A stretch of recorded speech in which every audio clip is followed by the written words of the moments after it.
All right, so a lot of people are talking about what's been going on within the gaming world as of late.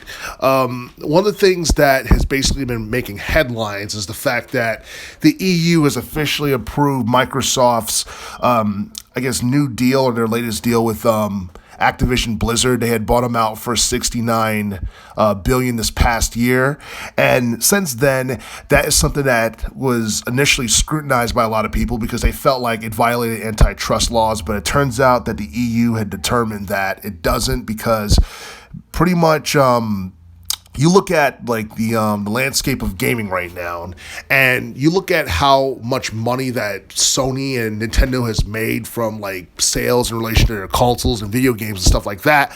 A lot of their revenue come from first party games for the most part, because when it comes down to first party games, Sony makes a lot of money off of titles like God of War, titles like Marvel Spider-Man, and we're supposed to be getting a new Spider-Man game, before the end of 2023. And for the most part with Nintendo, it's mainly just like, Mario and Zelda and, games like that. And Activision Blizzard for the most part has been a popular third party, developer for the most part. And I don't think, similar to like, how the EU felt about this, I don't think that them acquiring Microsoft Blizzard is going to have a detrimental effect to Sony or Nintendo for that matter. And I do feel that, like, in a sense, it's kind of going to level the playing field to some extent, because you look at the console wars and you look at how the Xbox One did in comparison to the PlayStation 4, Nintendo Switch. I feel like in terms of overall console sales, like the Xbox One hasn't really been able to compete all that well with the PS4, because let's be honest, the PS4 is the best-selling game console of the teens decade for the most part. And I do feel that like this is a move that's going to be more beneficial to Microsoft in relation to cloud-based gaming. In fact, a couple of years ago, I believe it was mentioned that Microsoft was going to be moving towards that, and there's been a lot of speculations that the Xbox Series X was going to be Microsoft's final console. And and honestly, I think that's something that could be beneficial to them if they stop making consoles and they start focusing more on cloud-based gaming, because for the most part, Microsoft is a technology corporation, and I know like Sony is as well, but Sony has been producing game consoles since 1994. Microsoft started producing game consoles since 2001. Nintendo has been doing it since the 80s, and that's one of the reasons why Nintendo is still like very popular, and they also appeal to a wider audience of just gamers in general. And I do feel that this new deal is something that I don't think it's going to be detrimental necessarily to anyone, because I believe it was mentioned that Microsoft is basically going to allow European consumers to play Activision titles on just about any cloud gaming service. And it was also reported that the European Commission was supposed to They were supposed to require Microsoft to license popular Activision Blizzard games automatically to competing cloud gaming services. And that was actually a direct quote. And that was something that was mentioned by the Microsoft president, Brad Smith. And honestly, I think when it comes down to like cloud-based gaming, that's something that Microsoft is going to end up focusing more on. Like in relation to the upcoming decade, I can't see Nintendo getting too big into cloud-based gaming for the most part. Because I see like Nintendo for the most part being very old school and just producing consoles or some type of device that's actually going to entertain people, that'll get people talking.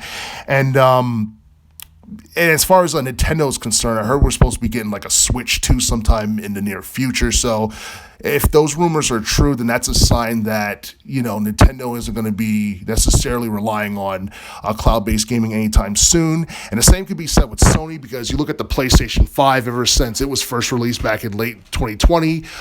Since then, they have been constantly having to restock in various retailers, whether it be Walmart or Target or GameStop or what have you, because, people still buy consoles from from retailers that are basically manufactured by Sony, regardless of how expensive it is or regardless of whether or not there's a pandemic. So I doubt, Sony is going to be heavily reliant on cloud-based gaming anytime in the future. This is a move that was mainly designed to benefit Microsoft, and I feel like it will, because you look at Microsoft, right? For the most part, they're more rooted in, computers and stuff like that. And there are a lot of people who are PC gamers now more so than they were about 10 or 20 years ago. And a lot of people who are on Steam in this day and age, because Steam is more convenient than having to buy a game console. And it doesn't seem like the cost of gaming is going to necessarily drop anytime soon, because I feel like the PS5 and the Xbox Series X, those are consoles that are not even like 3 years old just yet, and like the PS5 may not be around the same price of a PS4 until like 2 or 3 years from now. But I do feel that this latest deal is something that kind of like balances the playing field in terms of the console war and in terms of like I guess like gaming in general. And I do feel like with Modern Warfare 3, I mean, we do know it's going to happen. We don't know exactly what to expect, what game modes are going to be in it, and all that stuff. I'm waiting to see more like information or hear more about like the trailers and all that stuff that's supposed to come up. But the Call of Duty game that came out this past year in 2022 was a major success. In fact, the game managed to like bring in $1 billion in revenue in less than 2 weeks. So that's a huge deal. And that shows that the Call of Duty series is still a major attraction. And when it comes down to first party games, I don't feel like that's going to be a genre that's going to decline in popularity anytime soon. But as far as the PlayStation 5 and the PlayStation 4 is concerned, and this upcoming Call of Duty game being on those two game systems, that's something that I'm pretty sure a lot of people are going to be, pretty excited about, because there was that fear that we would no longer get, Call of Duty games on the PS5 or anything like that. And for the most part, a lot of people are so, used to having the ability to play Call of Duty on either a PlayStation or an Xbox console. And I do feel that keeping Call of Duty exclusively on an Xbox console is something that could be counterproductive in terms of the franchise's popularity, because Call of Duty pretty much had a lot of exposure on both, Sony consoles and Microsoft consoles. And, Microsoft, playing dibs with Activision Blizzard and everything that they create, some people argue that's kind of unfair. And yeah, even though Sony does, make a ton of, revenue off of first party games, the Call of Duty franchise is worth at least, or it's made at least, 31 billion since its inception 20 years ago, back in 2003. And I do feel that like Call of Duty, for the most part, it's going to remain popular for the next decade, because when it comes down to first-person shooters, that's the one of the main genres that like people enjoy nowadays, especially young adults. The others being RPG and action adventure, of course. And as far as this upcoming Modern Warfare 3 game is concerned, I do feel it's something that's it's definitely going to turn a lot of heads. It's definitely going to make more people want to buy, the Xbox Series X if they haven't done so already. And I do feel that it's not necessarily going to make people stop buying, PlayStation 5s or anything, but it's going to make people want to buy Xbox Series X more.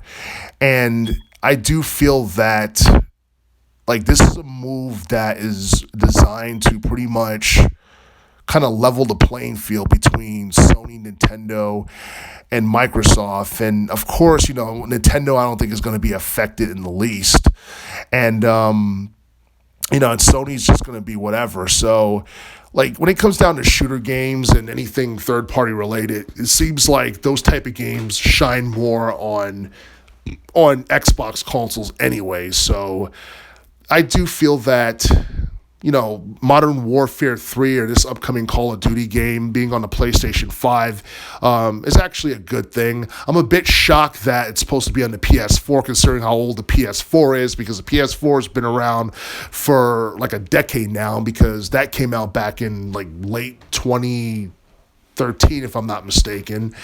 But at the same time, there are like millions of people who have PS4s, because A, it's very old, B, it's very affordable nowadays in comparison to PS5. And honestly, Call of Duty is still a huge attraction, and I'm pretty sure a lot of people are going to want to play this new game once it comes out a little bit later in 2023.